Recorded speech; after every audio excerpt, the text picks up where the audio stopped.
Kuna ufahamu wa wana wa Mungu. Ndio maana hii kweli unaisikia asubuhi ya leo, ili ikutoe katika kongwa la kutokufahamu na kutokuelewa. Biblia inasema wanangu wanaangamia kukosa maarifa.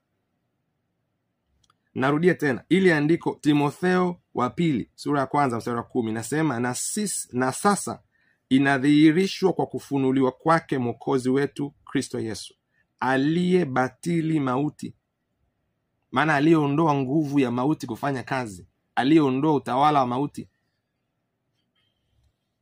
na kufunua uzima na kutokuharibika kwa ile Injili. Kwa hiyo Injili inavyohubiriwa inafunua uzima, inafunua ile hali ya kutokuharibika.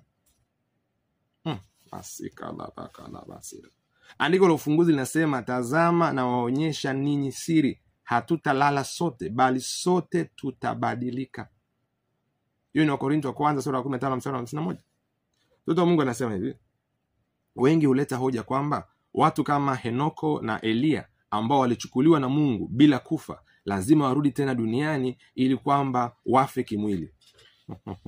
Kuna watu wanafikiri hivyo na wanasema hivyo, kwamba wale walioondoka watarudi, huyu Henoko ambaye hakufa, wale Elia ambaye hakufa, ambao walitwaliwa wakaenda mbinguni kama walivyokuwa, basi itabidi warudi tena ili wafe.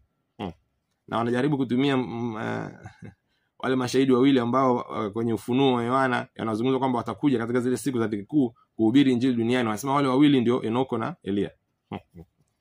Mwani kujibu hiyo swali lako mtumishi. Mtu wa Mungu anasema hivi, huu ni upuuzi, kwani unadhoofisha kiini cha Injili na ushindi wa Kristo juu ya kifo. Malakasaka balaba.